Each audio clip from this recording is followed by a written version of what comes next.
Up next, Rewired for the Future, aligning key stakeholders for unified EV engagement, presented by Michigan Energy Innovation Business Council. Joining us to moderate is Sophia Schuster. Thank you.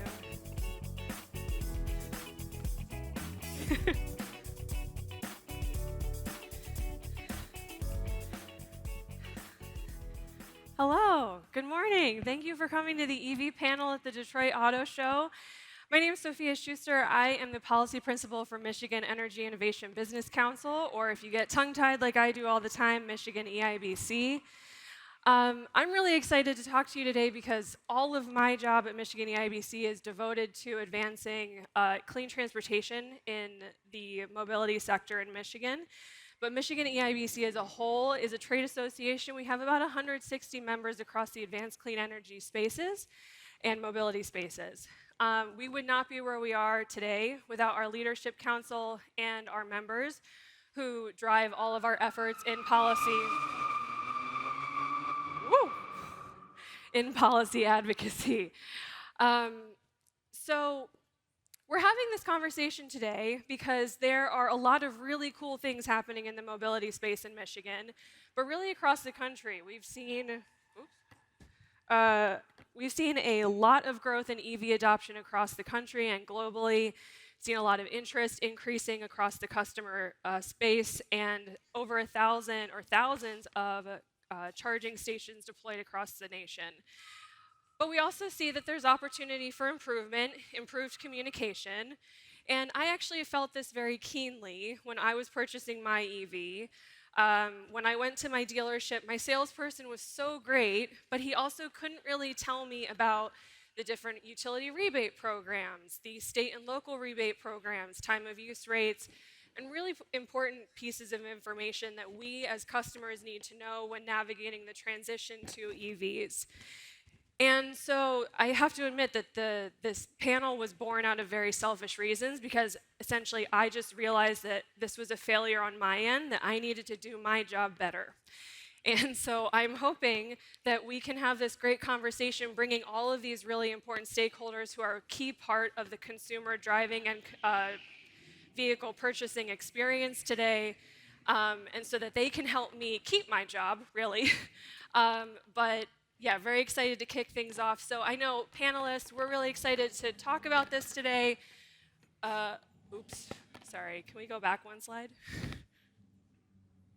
Sorry. So I think the audience would love to know who you are in your organization, what role you have, and let's just get things kind of warmed up with a lightning round question. Addressing the figurative elephant in the room. We've heard a lot of noise around EV adoption in the media and in politics over the last year or two, but you're on the front lines. You are doing this every day. Why are you still excited? Why are your organizations still invested? So, yeah. Is it? Yep. Hi. My name is Neil Foley. I'm the Director of Transportation Electrification at DTE Energy, which is the local electric utility here in southeast Michigan. And so I have a team of about 15 folks, and our sole purpose is to ease and accelerate the transition to electrified transportation. We do that through rebate programs. We do that through education and outreach initiatives. I can actually see our DTE booth here right behind the stage.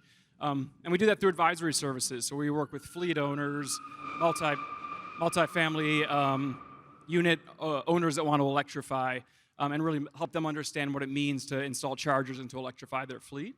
And when you ask why we're still excited, it's because the headlines may be negative, but the momentum is real, and we see it. We have about 100,000 electric vehicles here in southeast Michigan. We think that's going to go up to roughly 300,000 by the end of this decade. And so, the momentum's real. We see it in our ride and drives. We invite people to come drive electric vehicles at events that we host, and as soon as they get behind the wheel, you're going to see their confidence rises. They start to fall in love with the vehicle, and that's real, and that's not going to go away just because we're seeing some negative headlines here. So we're still excited. We're still all in. Awesome. Michael?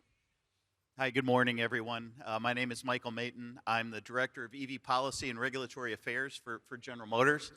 I work in the Global Public Policy team, and I have a team underneath me, and our whole goal of our team is to really promote policies that will nurture the EV market going forward. So really happy to be here and talk about kind of the year we had in 2025, right? So GM, we had our best EV year ever. In 2025, we finished as the number 2 EV seller in the U.S.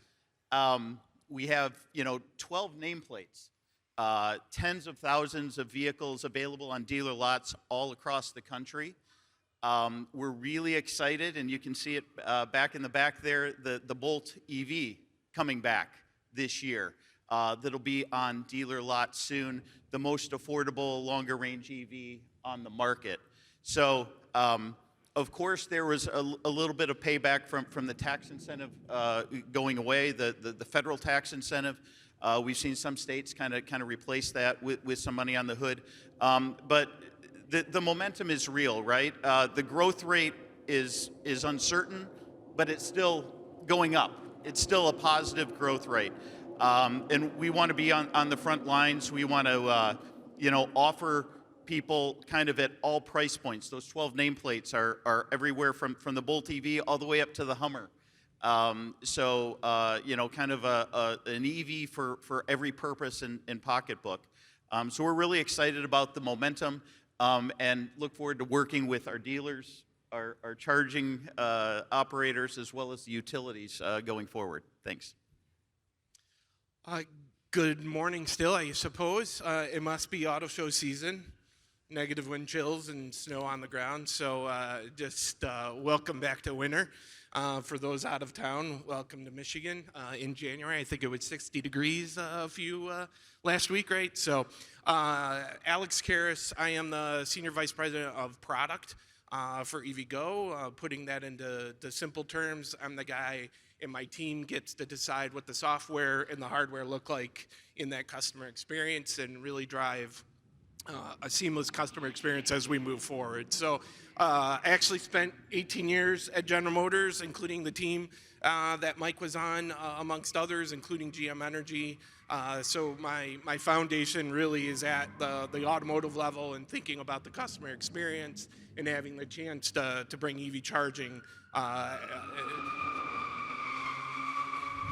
That's an EV too, by the way. Bring that EV charging experience to light when I was at General Motors as well. So why am I excited? We often think about the headwinds in the market, but the reality is there's a significant amount of tailwinds. For all of the Southeast Detroit folks around here, I'll give you a little bit of a context. EVgo opened up a charging station at basically 12 Mile Northwestern. It's a Chase Bank.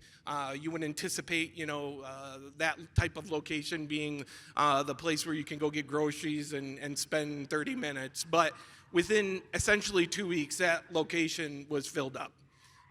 So what the point on that is there is a lot of vehicles out there. There's a lot of charging demand out there. We still have a long way to go to really satisfy the demand across the network. Maybe one way of thinking of it, this nice little pause or slow down on the vehicle side of things gives a little bit of chance for the EV charging to catch up and really move forward. But the reality is there is a lot of demand. There's a lot of momentum. EV charging providers like EVgo are really improving the experience. That experience is introducing canopies, it's introducing pull-throughs. Kilowatt hours really mean, or kilowatt capability, charging capability, is now at a level where you can sort of get in and out in 20 minutes and get most of your charge while you're sitting there and doing errands. So there is a lot of momentum, generally speaking, in the industry. Often, certainly not discussed in the press these days. Great. Hi, I'm Katie Bowman Coleman. I am president. Uh-oh. Hello. Oh, there. Okay. I'm president and owner of Bowman Auto Group. I'm a General Motors dealer, so I'm on the. I know this is a little back and forth thing. Okay. All right. Let's see. Okay, that seems better. Anyway, I'm on the front lines as a car dealer. I have 2 Chevy stores, one in Clarkston, Michigan, and one in Clinton, Michigan, and an Isuzu Commercial Truck Center in Clarkston. So I've been selling EVs over a decade, I decided early on that all my team needed to be experts. I was not satisfied with GM's standard, at the beginning was one expert per store. And I just thought that's silly. Someone comes in to ask about EVs just like Sophia, and that person is at a lunch break on vacation with another customer. That's not going to work, right? And I saw early on that people that were interested in EVs, well, guess what? They own gas vehicles. If you're the expert, which is my job, by the way, to be the expert in transportation. So if you don't embrace this new form that is working really well for many people, you're going to get behind. So instead, I got ahead of it and started selling EVs early on in Southeast Michigan, and I think that caught everyone's attention because then all of a sudden people were looking at my numbers going, I went in on that game. It wasn't really that difficult. When you get someone behind the wheel, they love the vehicle. There's still a lot of enthusiasm, so that's why I'm still enthusiastic as well, and I'm happy to be here.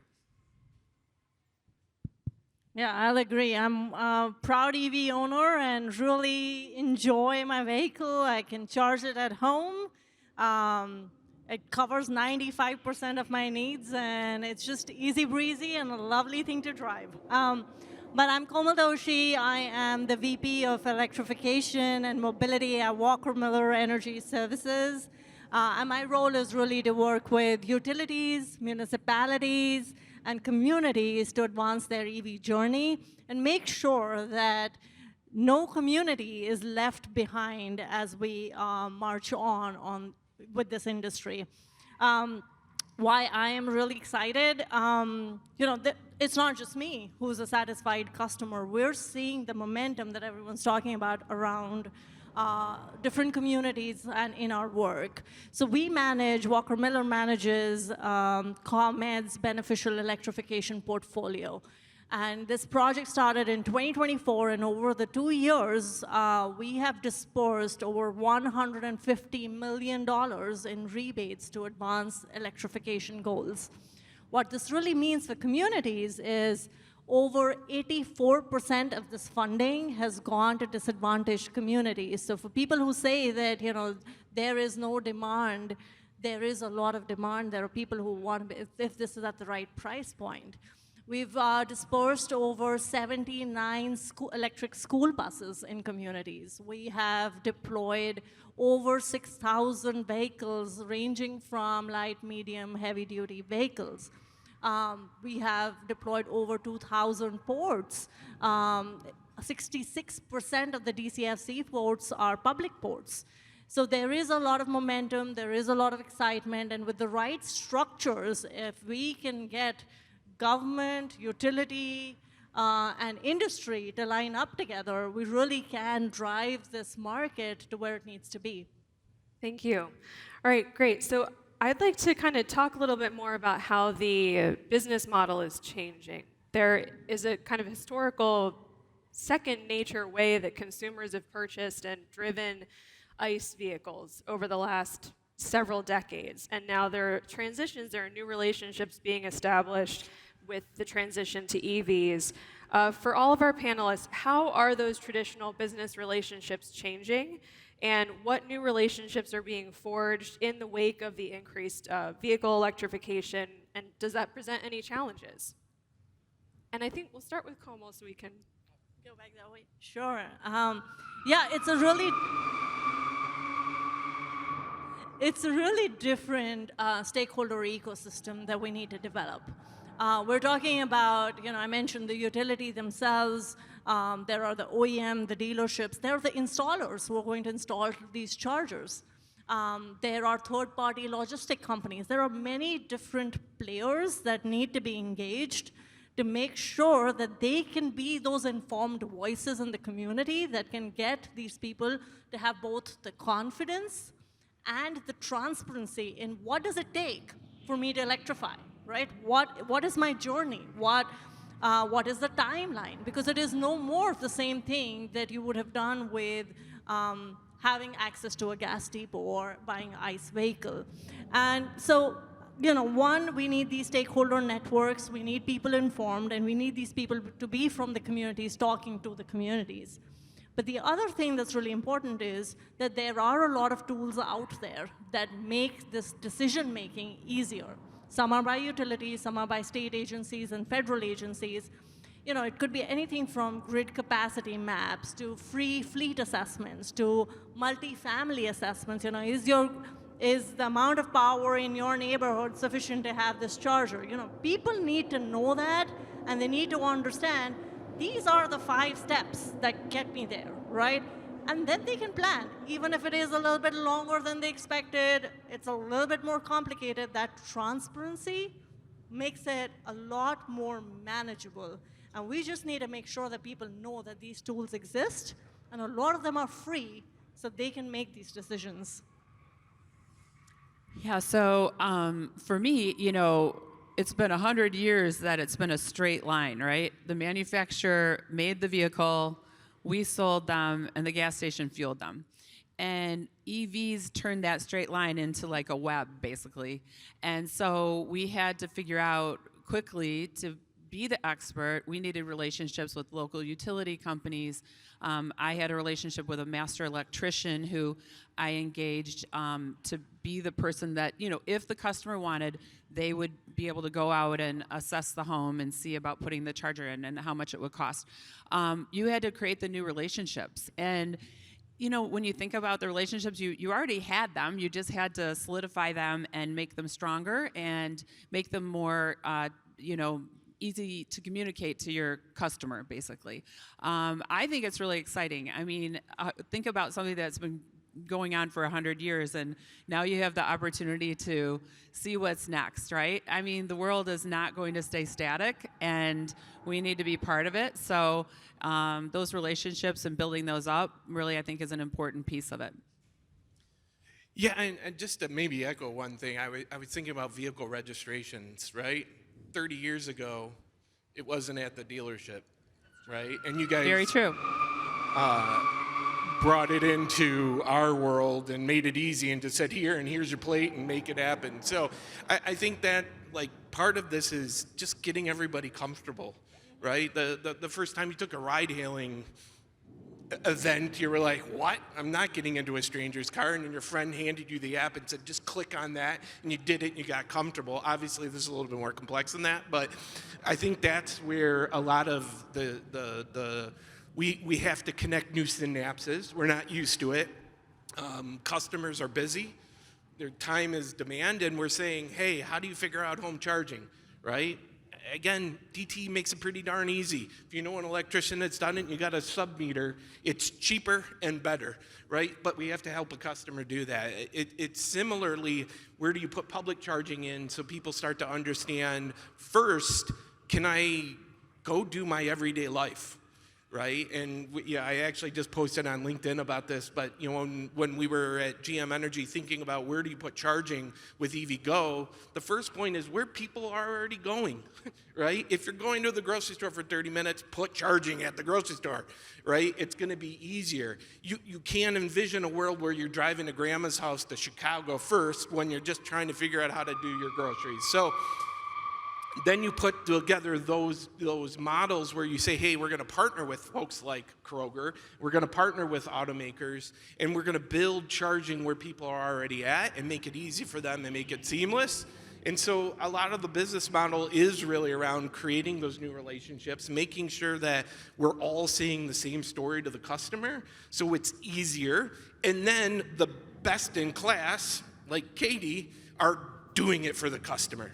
Right? They're basically saying, hey, I'm telling you how to do it. If you want to go do it, go do it. But if you don't want to do it, here's the big easy button. Hit the big easy button, and I'm going to find a way to make sure that you have an EV Go account that has public charging on it. I'm going to find a way that has an electrician who knows what they're doing, who've already worked with DTE to install that sub-meter, yada, yada, yada. So a lot of that is really, that's the hard part. It's taken a decade to really build those synapses. We're at a point where we're actually pretty good about it now, but customers need to also be paying attention, and we have to have the vehicle products, Mike, available for them to do it. So, Yeah, and speaking of product availability, right?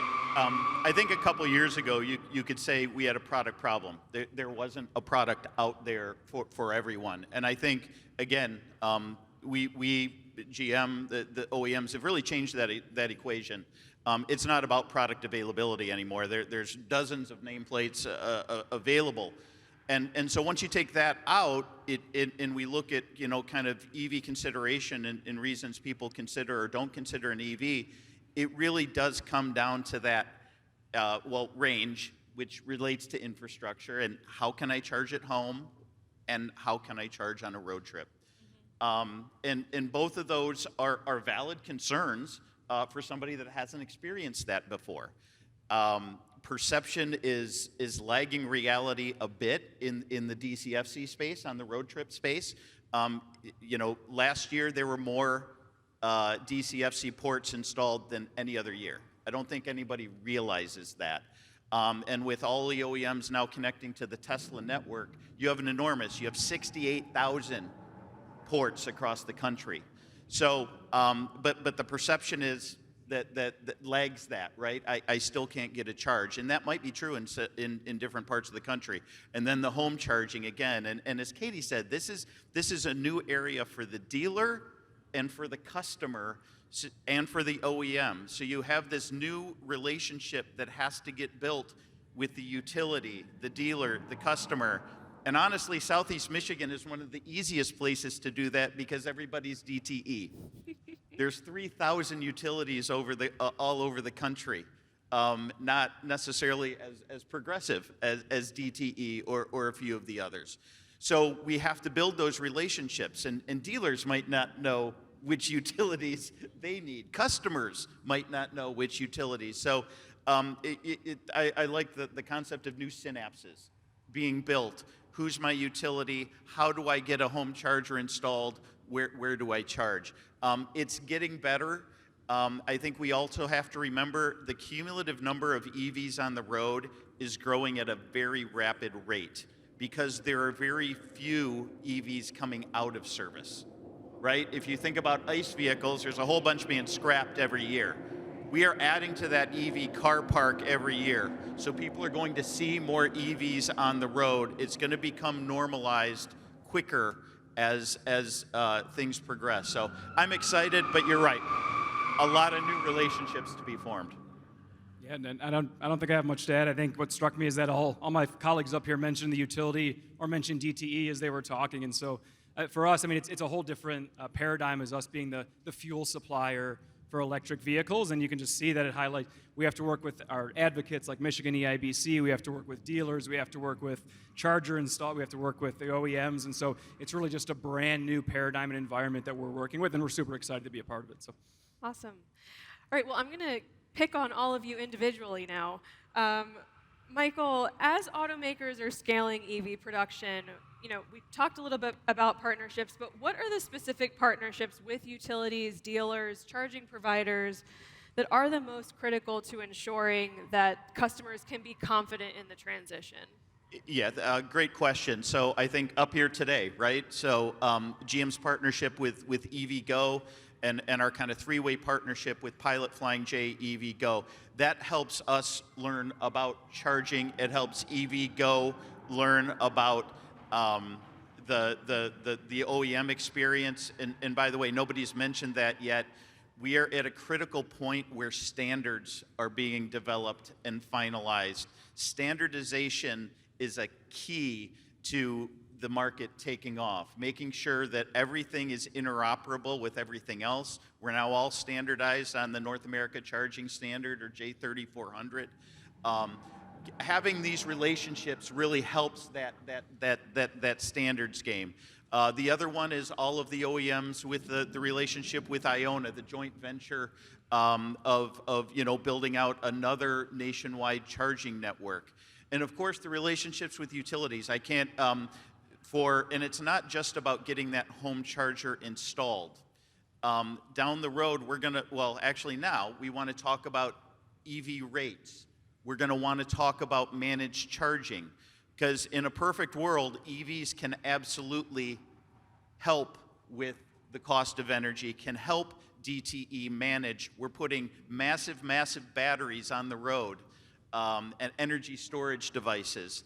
And as we get more of them on the road, that becomes more and more attractive to utilities to help them manage their demand and their load as we see all of the other demands on the utilities. So all of these relationships incredibly important to kind of this new future, but it all does start with a foundation of a bunch more EV on the roads, all with the same standards and communication protocols. I can't highlight that enough. Yeah, that's great. And I actually really love that you called out your partnership with EVgo. If anybody has an EV and hasn't used their chargers, I mean, I will travel 15 to 20 miles out of my way because they are consistently reliable. I love their chargers. Okay, Alex, shout out to you. Thank you. So range anxiety and the charging experience, I guess on that note, are often cited as key concerns for drivers on the fence about adopting an EV. On the back end, how are EV charging companies working with others to improve the charging experience, and how are you making sure that the right message is being delivered to customers? Yeah, I think there comes in sort of two forms. One, we got to do our job the right way, and what you just said is a key part of it, right? You show up and you can get a charge, and in a perfect world, it's you're not waiting to get that charge. People probably don't know this, but if you did some simple math, EVgo is doing tens of thousands of charges each day, right? So this is not this is not a world where there's a few people charging in the public environment. In fact, in many cases, back to in complementary to reliability is congestion and making sure that charging is available to customers when they do show up and making it easier, which means bigger sites and other types of, I would say, site dynamics that really build that. So at one side of the core of your question is just get it right. Get that customer experience right. Make sure when people show up, they start doing it. How do you start to add to the customer experience with things like canopies, like I was saying, so that feels normal? It'd be really nice to have a canopy right now over the last 24 hours, right? And so customers go, hey, I know this. It feels normal. It's easy. But then how do you bridge those things with partners like General Motors so customers understand that, see it, navigate to those locations? Not only the relationship is helping accelerate more charging, but doing it the right way and making sure customers are there. So range anxiety is real for nobody that's ever really taken a trip, right? Certainly, if you haven't taken a trip and you do, it's going to be top of mind. And there could be a moment in time where it is real and you haven't done it. But integration and navigation systems and those sorts of things are literally making it super easy, right? Tesla's best in class here. Plug in a destination, I'll tell you where to stop. You don't have to think about it. You hear that all the time. I know all the other automotive folks, me as a product person at GM, we were all trying to build and emulate that type of experience so customers just don't think about it. So, yeah, a lot of different dynamics unfolding between those partnerships so customers can get it. At the core, though, they got to experience it. Because once they experience it, they realize, this is not that bad. I actually, my perception was wrong, so. Yeah, that's fantastic. And, I guess I'll go to Katie now. You are really on the front line. Like, you are the first person that customers talk to. What do you need? What do your salespeople need to succeed in this space? Well, look, I think that the majority of customers out there look to the dealer to be the expert. I think it's up to 96% say, I'm going to go to the dealer and I'm going to ask my questions, and they should be answered. And I think I mentioned earlier, I felt early on that was absolutely my job to have everyone in my dealerships be the experts. So to become the experts, there was so much information out there. I would hear dealers say, oh, GM's not giving us the information. And I would beg to differ. There was a plethora of information. You just had to access it and want to learn it.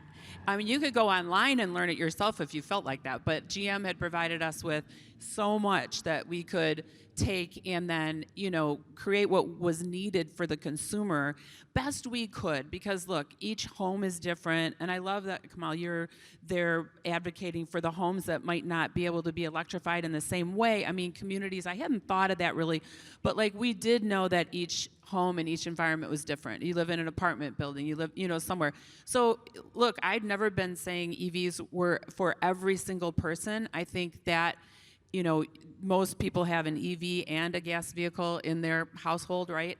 But to become the expert and be able to disseminate that to the consumer, we do have the relationships. And I think, like I said, you have to strengthen those, and you have to make sure that what you're saying to the consumer makes sense, and ask for their feedback as well.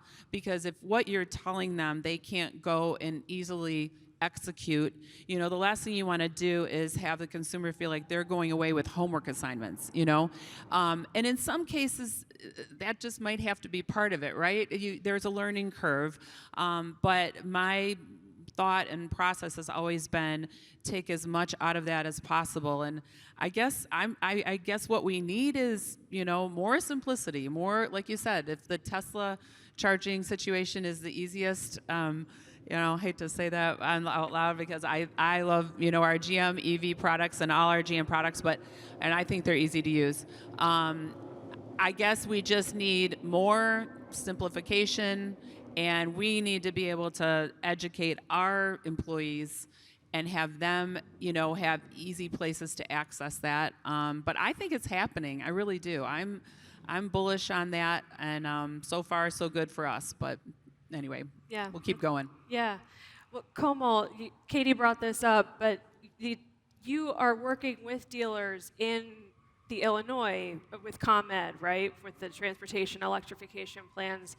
What has that looked like for you? How are companies, businesses like Walker Miller bridging that gap? Yeah, obviously in Katie's case, she is a rock star at this, but most dealerships are really struggling with this change. They don't know how to assimilate the information. They don't know how to best talk to their customers. They might be selling both ICE and EV vehicles. How do you compare them? How do you talk about them? There are rebates available, but how do you stack them? How do you talk about them? I think these are challenges that they themselves alone cannot figure out, which means there are more stakeholders needed to support that ecosystem. So what we're doing in Illinois is really we've created like a dealership network or a roundtable, you might call it. These dealerships can participate. They get resources. We do educational sessions with them where we walk them through, what is happening in the market, what are some state incentives, what are some utility incentives, how do they talk about the vehicles. They've created between themselves a way of exchanging information and best practices. But I think what's really driving the market is that we have offered a point of sale purchase plan. Some of OEMs offer them already on their own, but this is offered by the utility. And what this does is it takes the onus off the customer. They can both reserve the vehicle and they get that discount as they buy the vehicle. By, again, lowering the barrier, they don't have to file any paperwork afterwards. This is not an after-tax incentive. It makes it easier. It lowers that threshold. People who might be coming from disadvantaged communities, again, if I'm getting it when I get my vehicle, I can reserve that, I can get it at the point. All those things make my journey seamless. So I think that these are the kind of things that both OEMs need to be thinking more about. I think as an industry, we need to, really encourage dialogue and sharing of information so that dealerships feel more comfortable talking about EVs. And we're really seeing traction. Like I said, it's across the market. It's not just residential customers, commercial customers as well. We're seeing that traction, and that translates into the charger installation work as well, right? Dealers have to be able to talk about charging.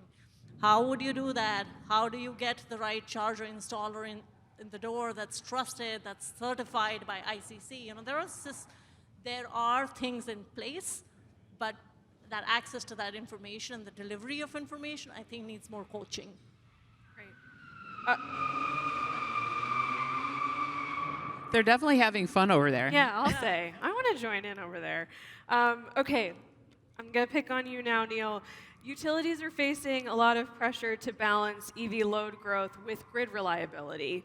What have you learned about where charging stations are actually needed, and how has collaboration played a role in right-sizing the charging to meet demand while avoiding grid capacity bottlenecks? Yeah, absolutely. So one of the things we're doing now is really pushing forward on understanding where electric vehicles are showing up on our system down to the circuit level. So the industry itself is getting better at using things like EV finder tools, so we can identify exactly and precisely which households have EVs based on their load profile. That then feeds into the way we do our grid planning and where we think we need upgrades. And so we're really pushing on the grid readiness and to this idea of where chargers are needed. I think, and I'm sure the EVgo has a lot of experience now. They need to go where people want them, and we're getting a lot more information about how the utilization of chargers, where the loads are coming on, and that's all feeding into the idea of things like hosting capacity maps. Where can we line up the demand that we're seeing on our system with available capacity, and suggesting to our industry partners this might be a good spot, or helping them understand the viability of a certain spot that can be served quickly because we have capacity, can be served cheaply because we have capacity, and we don't need to make upgrades to our system. But it also, the math can work for the charging company itself. And so I think, again, getting back to this idea of the new partnerships we've had to form in this industry, I think this is like a very important piece where we can help the industry itself advance because we have that knowledge of sort of where the congestion is and where the opportunities are. Yeah, that's great. All right, well, we are getting close to time here, so we're going to do an ultra lightning round. So this is our last question. Based on your unique experiences, what is the collaboration that you're most excited about, or the innovative partnership that you're really looking forward to in the next couple of years? Yeah, I'll start with you. I'll start with you. Yeah, so I think when I think about where collaboration can be most powerful and exciting, it's filling in some of the gaps we see right now. And from our standpoint, that's really things like low-income communities and multifamily dwelling communities. We just see a bit of a dearth of chargers. We see apartment and condo owners not wanting to make the investment to install chargers at their facilities. We see a lack of public charging made available. And so where we can partner with different groups and partner with the state to really funnel dollars and funnel education and funnel information into those communities, I think that's where the collaboration can really be the most powerful moving forward. Awesome. Michael? Just to piggyback on that, I think that's the multifamily housing becomes even more important when you think about all of the off-lease vehicles, the off-lease EVs that are going to come from kind of the surge in leasing of EVs in 2025. You're going to have a whole bunch of low-mileage EV vehicles that are EVs that are extremely affordable. The partnerships we're most excited about. I'll focus on public charging because, of course, we work with utilities all over the country on managed charging programs that are really important to again keeping those rates reasonable for customers. Completing the EVgo rollout. So we have over 2,000 over 2,000 already. And completing that rollout and getting that done. I mean, so these aren't just plans of partnerships. This is hardware in the ground, 350 kilowatts in many, which is needed for some of the larger EVs. And then also, frankly, the ramp up of Iona, which is the industry collaboration. Iona is going to quickly become one of the largest charging providers in the next couple of years. They have a really interesting model for their rechargeries. So they've rebranded charging stations. But those are the two, at least on the DCFC side, and that we're most excited about. And again, that perception continuing to grow. It's not just about the count that we all worry about. It's, do people believe they can get a charge when they need it? Because that's when they're going to make that decision at the dealership. Yeah. I'll go fast. We don't have that much time. Large sites. When I first started this, 1s and 2s DC fast chargers at a site was awesome. We pushed EVgo when I was at GM to 4 and 6. We don't need that. Minimum needs to be 10 plus, and obviously the core part of that partnership is the utility. 10 times 350 is 3.5 megawatts. If you do nameplate demand, that's not a simple problem to solve on the utility side, but it unlocks a whole bunch of solution sets on the customer experience side, from improving reliability all the way through ensuring congestion isn't our problem as we move forward. Yeah, I would reiterate what everyone said here. Those large-scale communities, I had so many customers who wanted to lease or buy an EV, but didn't have that charging infrastructure. I think that's the most exciting space. My stepdad with my mom, lived in a retirement community, and he tried so hard to get them to install a charger so he could buy one from me, but it didn't work out. So that, to me, that's the space to go to. And I'll round us out with workforce development. This is an opportunity for people to really enter the industry. So we need people trained to be installers. Walker Miller manages City of Detroit's installation of DCFC chargers, and we have a program with the state of Michigan with multifamily installs.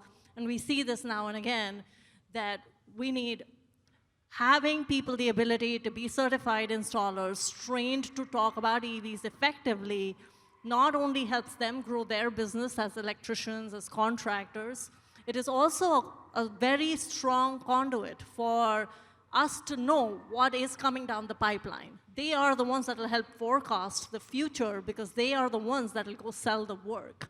So I think that relationship of getting the workforce ready for charger installation and maintenance is key, and I'm very excited about it. Yeah, great. Well, thank you so much. I know we're a little bit over, but thank you to our panelists for joining, and thank you to our audience for joining us here this morning. It's really great to have you. Thank you.